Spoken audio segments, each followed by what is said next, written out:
बिस्मिल्लाहिर्रहमानिर्रहीम। लाखों करोड़ों दुरूदो सलाम मोहम्मद मुस्तफ़ा सल्लल्लाहु अलैहि वसल्लम और आले मोहम्मद पर। मैं हूँ उमर दराज गोंदल। मैंने पहले भी बात की थी, जब आप सियासी तौर पे या किसी भी लिहाज से शिकस्त का शिकार हो जाते हैं ना, तो फिर आप ऐसी हरकतें करते हैं जिसका कोई समझ नहीं आती। मैं आपको ये बताना चाहता हूँ कि आज ये मान लेना चाहिए, जो बड़े बड़े सियासी तजर्बाकार और बड़े बड़े जो महान बैठे हुए हैं, ये एक फतेह खान बंदियाल के बेटे की एक गुगली के ऊपर क्लीन बोल्ड होते हुए नजर आ रहे हैं। आप कहेंगे कैसे?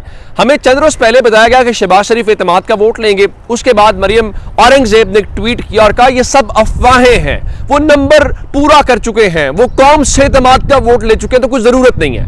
आज डिफॉल्ट करते हुए मुल्क का, वो मुल्क जो कर्जों में डूबा हुआ है, उसके अरकान असेंबली के एजाज में जोहराने का एहतमाम किया गया था, यानी खाने का। वो खाने का एहतमाम कहां से था? आपके मेरे टैक्स से, और वहां पे खाबे उड़ाए गए मुख्तलिफ किस्म के डिशेज।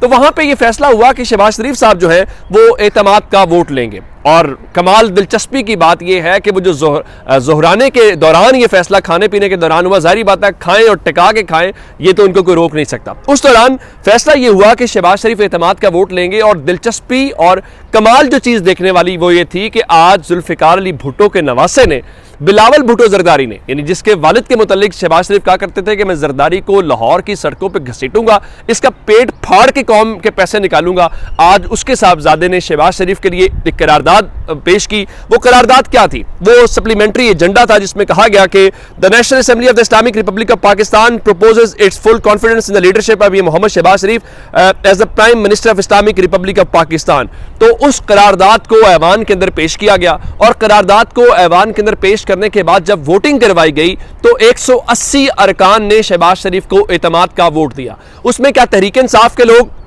शामिल हैं कि नहीं है? इस सिलसिले में जो सबसे पहले ये कहा गया, जो क्या कहते हैं कि फवाद चौधरी साहब ने आज ट्वीट किया, और फवाद चौधरी साहब ने कहा कि शहबाज शरीफ अरकान की अक्सरियत का एतमाद खो चुके हैं। 20 अरकान असम्बली जिनका ताल्लुक तहरीक इंसाफ से है, उनका वोट वजीर आजम के हक में शुमार नहीं किया जा सकता। लेकिन शहबाज शरीफ को सिर्फ 172 अरकान की बजाय सिर्फ 160 अरकान असम्बली की हिमायत हासिल।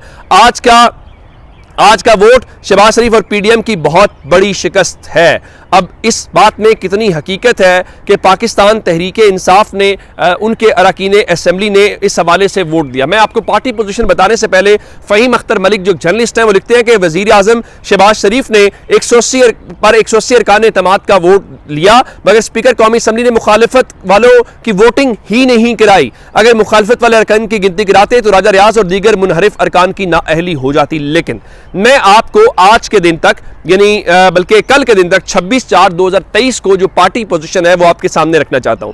इस वक्त मुस्लिम लीग नून के पास कौमी असम्बली में 85 अरकान है, पीपल्स पार्टी के पास 58 अरकान है, और जो मुत्तहिदा मजलिस अमल, यानी जिसमें आप ये समझिए कि फजलुर रहमान दीगर है, ये 13 हैं, और एमकेएम की 7 नशिस्तें हैं, बलूचिस्तान अवामी पार्टी बाप की 5 नशिस्तें हैं, और बीएनपी की 4 हैं, मुस्लिम लीग काफ की 3 हैं, अवामी नेशनल पार्टी की 1 है, जमहूरी वतन पार्टी की 1 है, और आज़ाद उम्मीदवार 1 है।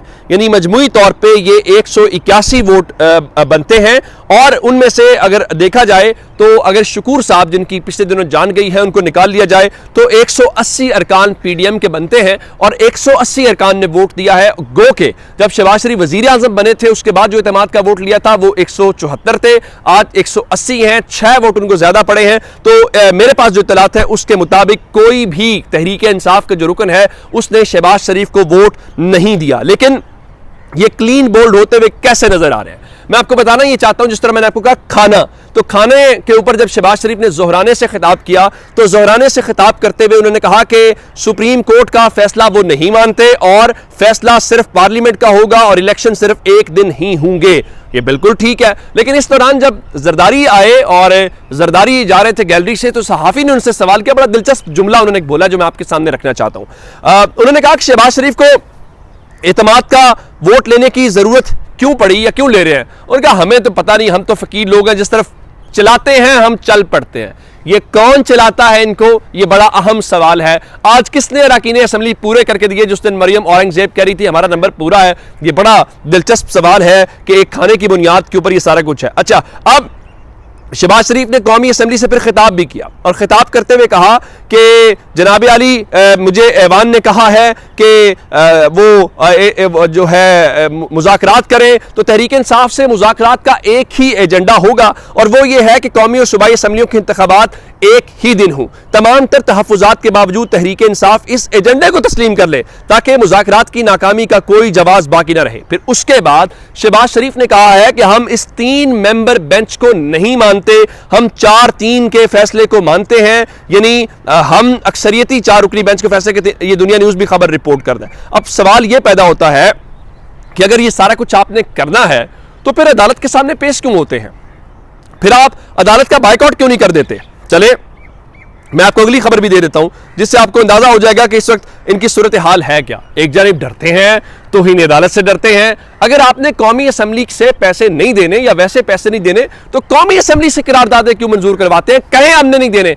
आपने एक बार करारदाद पहले पेश की पैसों की, वो मुस्तरद कराई, आज कौमी असम्बली ने इलेक्शन फंड देने की तहरीक एक बार फिर मुस्तरद कर दी है। भला ये तहरीकें क्यों मुस्तरद कराते हैं, पता है सुप्रीम कोर्ट बुलाएगी, सुप्रीम कोर्ट डिस्क्वालीफाई कर देगी, तो हम आड़ लेना चाहते हैं पार्लियामेंट की, क्योंकि 372 अरकान तो वैसे भी नहीं है, तो 372 अरकान को तो वो उनको डिस्क्वालीफाई नहीं किया जा सकता। लेकिन इस डेवलपमेंट क्या है, डेवलपमेंट यह है जी सुप्रीम कोर्ट के कहने के ऊपर हम मुज़ाकरात नहीं कर सकते। अभी सुप्रीम कोर्ट के तहरीरी फैसले के हवाले से जो आएगा तो मैं आपके सामने जरूर रखूंगा।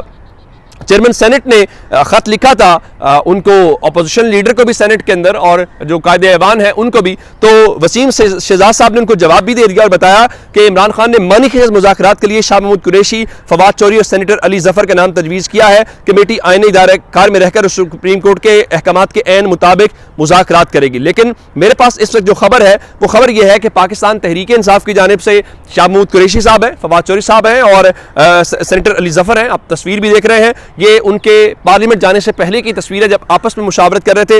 राइट नो खबर यह आई है कि पाकिस्तान तहरीक इंसाफ का जो वफ्द है वो पार्लियामेंट हाउस पहुंच गया है और चूंकि 6 बजे का टाइम दोनों पार्टीज ने तय किया था मुज़ाकरात करेंगे। अब अगला सवाल ये पैदा होता है क्या हुकूमत मुज़ाकरात करना चाहती है या हुकूमत ने इस सिलसिले में कोई नाम सेट किए हैं या हुकूमत की क्या अप्रोच है। तो हुकूमत इंतखाबात एक ही तारीख के ऊपर करवाने के ऊपर जो है वो इत्तेफाक राय पैदा करने के लिए इसहाक डार, ख्वाजा साद रफीक, आजम नज़ीर तारड़, यूसुफ रजा गिलानी, नवीद कमर को मुज़ाकराती अमीनुल हक की भी खबर है कि उनको मुज़ाकराती कमेटी के अरकान के तौर पर नामजद कर दिया गया है कि ये हुकूमत की तरफ से मुज़ाकरात करेंगे और ये सब पार्लियामेंट के अंदर होगा, यानी पार्लियामेंट के अंदर इस चीज़ का होगा। अब अंदाज़ा इस बात से कीजिए कि ये कैसी पार्लियामेंट है कि आज की पार्लियामेंट के एतमाद के वोट को लेके शहबाज शरीफ से ज़्यादा अपोजिशन लीडर राजा रियाज जो हैं वो शुक्रिया अदा करते हुए उनका नजर आए शहबाज शरीफ, और जिस हसरत भरी निगाह के साथ आज राजा रियाज जरदारी को और शहबाज शरीफ को देख रहे थे वो भी देखने के काबिल है। वो दुनिया की किसी और जमहूरियत में नहीं, सिर्फ और सिर्फ पाकिस्तान के अंदर ही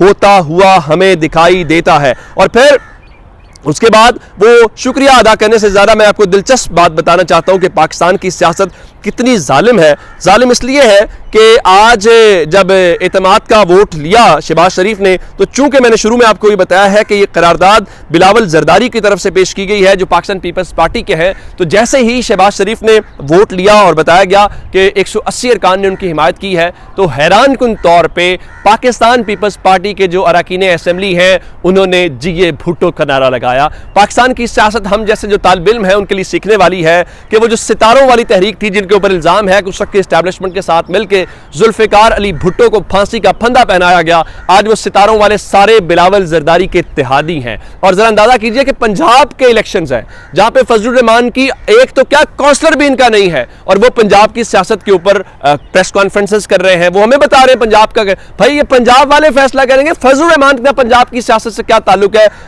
बेगानी शादी में अब्दुल्ला दीवाना वाली बात है।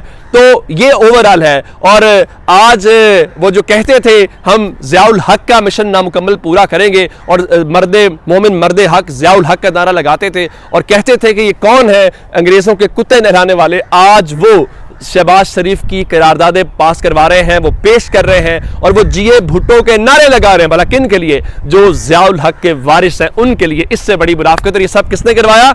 एक शख्स जिसका नाम इमरान खान है। अपना बहुत सा ख्याल रखिएगा। खुदा हाफिज़।